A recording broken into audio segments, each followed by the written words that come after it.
everybody. Um, just been a long Monday morning or Monday afternoon, long day. Great day for work. Thankful to God that we're alive and had another day, but it's just been crazy. But wanted to come here, share a little time with folks that are out there. We it's just been an eventful couple of weeks. Here to start the new year. But hey, it is what it is. Here it is at 7 o'clock, just after 7 o'clock on the East Coast. Let's see, it's about 7:06. I know it's Eastern time. I know that for folks who watch the Gallagher Power Hour, you guys are used to that Central Time. And guys, you guys who are on Central Time, I admit it is the best time in this country. I've never lived in anywhere but Central or Eastern, but I also know that the Eastern Time is what rules the world. And what rules this country, I should say. We're the ones who, dictate when things happen. Of course, except for sporting events like the World Series, or if you watch basketball, everything has to start at 9 o'clock to let those West Coasters get in. So, at any rate, thank you so much for joining us tonight. We'll be, as I mentioned, talking about some things of old, some of the nostalgia of music and so forth. I do want to start out the night, though, talking about this day in history. If we're going to make it a history show, we can't go too far without talking about a little bit of history things. And I love kind of looking at what happened on a certain day, back when. One of the things I saw here, just looking at the website thisdaytrivia.com, is the American League owners voted 8-4 to approve the designated hitter for a 3-year trial run.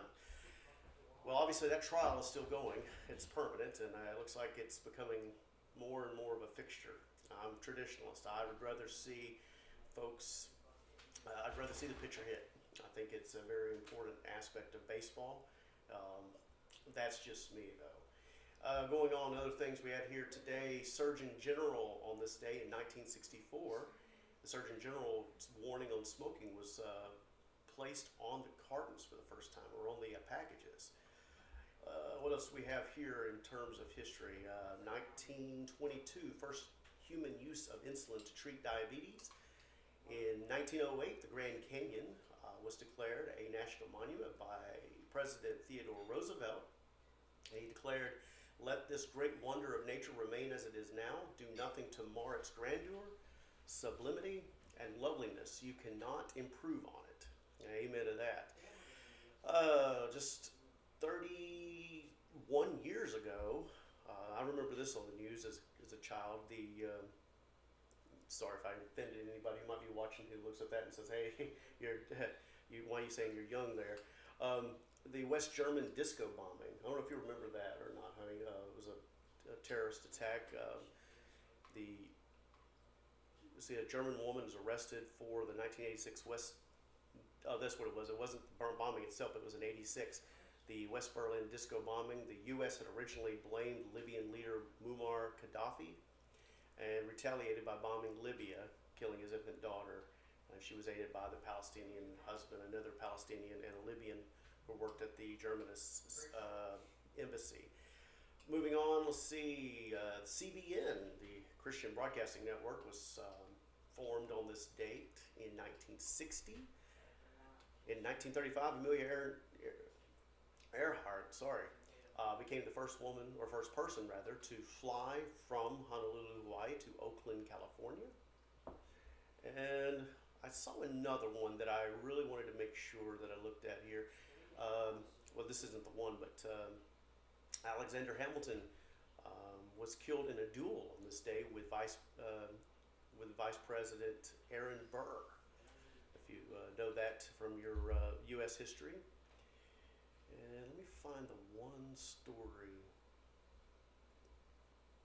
Here it is. For music lovers, and we'll get into music here as far as a transition or a segue. The survivor of the day the music died. On this day, and as I said that, I realized that I'm going to be putting an earworm into the heads of many with Miss American Pie, with Don McLean. But on this day, Tommy Elsup passed away. Now, who is he? Well, he was an American musician, survivor of, as they say, the day the music died. in 1959, and he was touring with Buddy Holly, with Richie Valens and J.P. the Big Bopper Richardson. Now here's where this is one of those stories that people will say, "Hey, this is a little just crazy," but it's one that the chair broke again. Anyway, it's crazy to read about, but apparently Tommy Alsop lost a coin toss with Valens for a seat on the plane. The plane crashed, killing Valens, Holly, Richardson, and the pilot. Alsop was originally one of the 5 people reported dead in the crash. Holly had Alsop's wallet on him at the time of the crash because Holly agreed to retrieve Alsop's mail at the post office.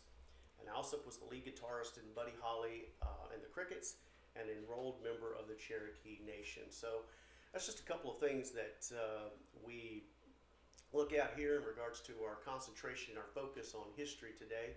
And so with that, we transition to our first question of the day. As I mentioned, as far as our theme for today, it's Memory Lane Monday.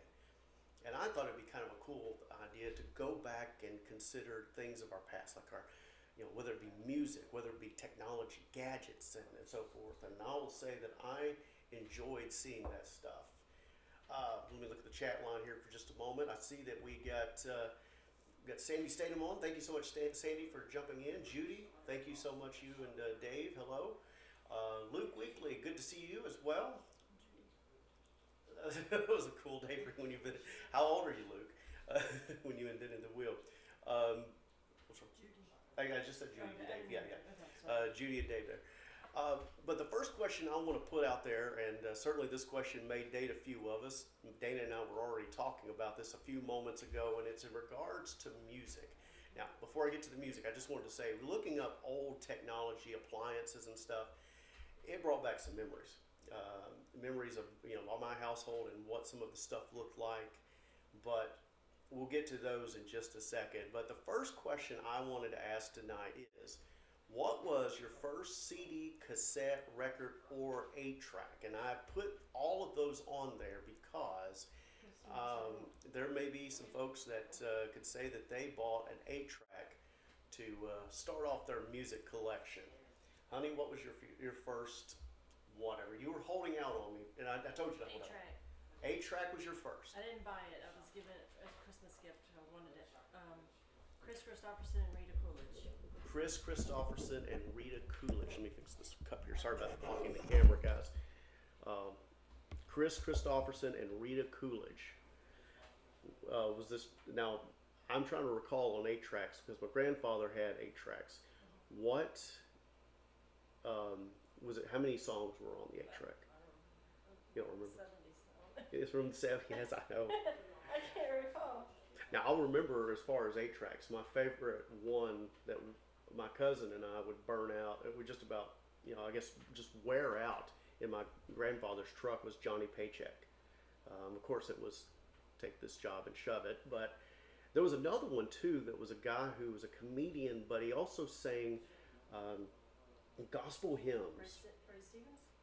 It wasn't Ray Stevens, and I know why you'd say that, but I can't remember who it was. But I remember a story about a lawnmower and just some funny stories that were on there. Hi, Maria, how are you doing? Let's see, Luke had 8-tracks all over the back seat. Do you remember your first one?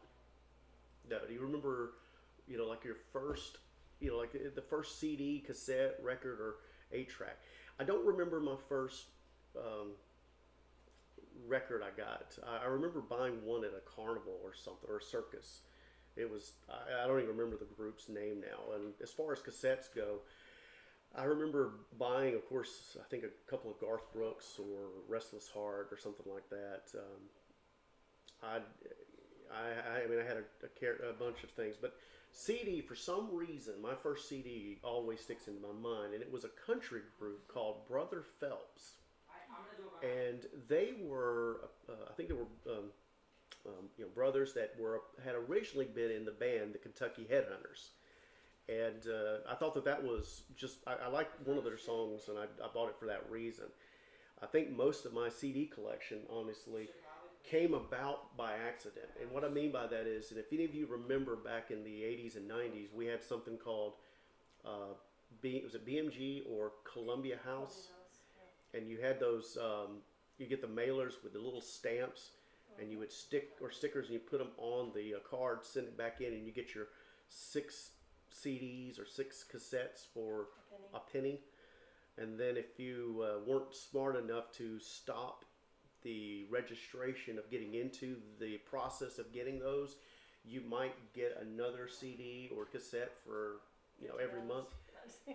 My wife says $50. It's probably like $19.99 or $29.99, something like that. Yeah, you're spending more than the $10 or $9, whatever it was, to buy one of those. It was just, yeah, I can't believe that I allowed myself to get as many as I did. I tried to return to sender a couple of times on those, but it didn't stop anything. It just kept going. So, at any rate, let's see who we got here. Judy. No, Judy, you're not dated by saying the Guess Who, because we love them. We absolutely love them. I like the And Dana says she likes the Who, but the Guess Who, that's fine. Tommy and Forever realized they were 2 separate groups. Yeah, that's true. I wonder how many people, you know, didn't know that they were 2 separate groups. I mean, I just was like, I like the Who. I still have that, actually. Luke says he thinks it was Noah and the Animals. No, it was good band, right? I see we have Tony with us. Tony White, good to see you here on here tonight. Can you think of any other stuff, any other music that would have stuck out to you at that time? I mean, we still have all the CDs for the most part, and there's right now I've got them boxed up just because we don't tend to get to them, and I guess we have to make a decision if we want to sell them or not. I'm one of those when it comes to books and CDs. I don't want to sell them because they're, you know, I know I spoke to David and Judy about this on Sunday. You know, I have a hard time parting ways with things. I find sentimental reasons to keep that those kinds of things. But on to the next question here. Let me one moment to get us set up here. Our next question is, what was the last CD you purchased? Now, let me preface that question because we're in a time where people probably aren't buying CDs. They're probably not buying really, well, tangible music, what I would call, like a tape or a record or anything like that. I know records have come back. We've got record players and records being sold at Walmart, probably at Target, or you know, what's the place that I like to go? When we go over on Hull Street that has all the old stuff. Second and Charles. I don't know if those are around everywhere you live, but those are the, you know, the records are, you know, that's kind of a cool sound, you know, with that, especially with that white noise that as it starts playing. But most people probably buy music to go on their phone or on some type of MP3 device. But what was the last CD or piece of music that you purchased? You want me to say? Yeah, you can say. Gary Puckett and the Union Gap. Gary Puckett and the Union Gap. My mom asked for it for Christmas a few years ago, remember? Oh, okay, that's right. See, I found it at Target online for like $4, free shipping, something like that, $2. right. Yep, that's the last one I purchased. I don't remember the last one. I think that, you know, I know you guys got me a couple of box sets a few years ago that were related to Garth Brooks. I've gotten I think I did get some of the Blue Collar Comedy Tour stuff.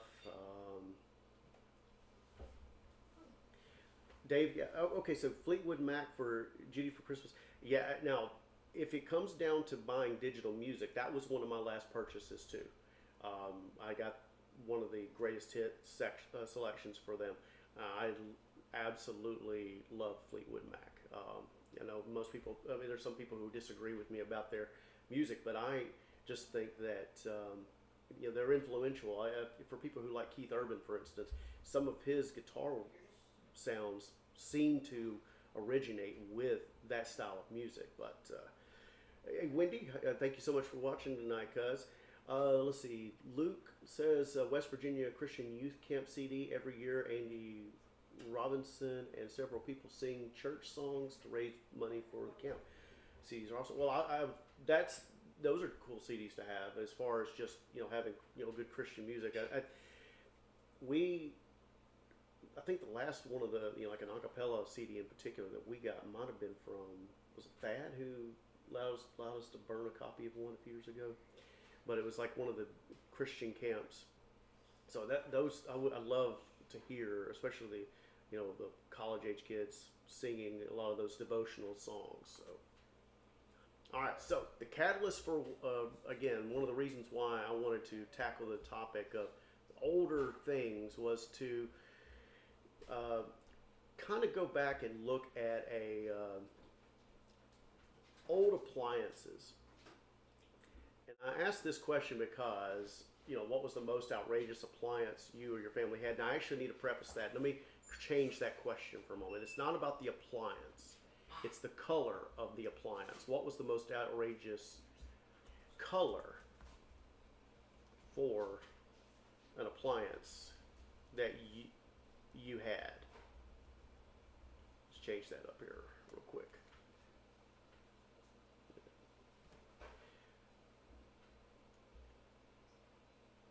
What was the most outrageous color for appliance you had for an appliance? I cannot type whatsoever to get this looking accurate or correct. And I asked this because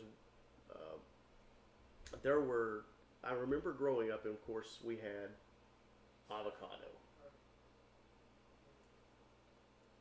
Well, hello Madison, how you doing, Miss Fleener? Good to see you on here. I don't, and looking around today, appliances are dull. Appliances are dull in color. They're all either white, stainless steel, or black. And am I missing a color whenever we talk about those appliances, honey? Is there another color that you can think of? Because if you grew up in the 70s, I'm going to say 60s too, but in the 60s, 70s, and the 80s, you had appliances that had character. You had some crazy colors there. I'm going to see if I can share an image here just one moment. Let you see what I'm talking about when I say some crazy colors. Because, as I mentioned a moment ago, we do have avocado. We did have, it was like a orangey brown color, I think was one of the things that that showed that I think I showed up that showed up rather on our search for these. Give me 1 second. Let me see if I can pull this up here. Yeah, there we go. If I can get this to share, this will be even more fun for you guys.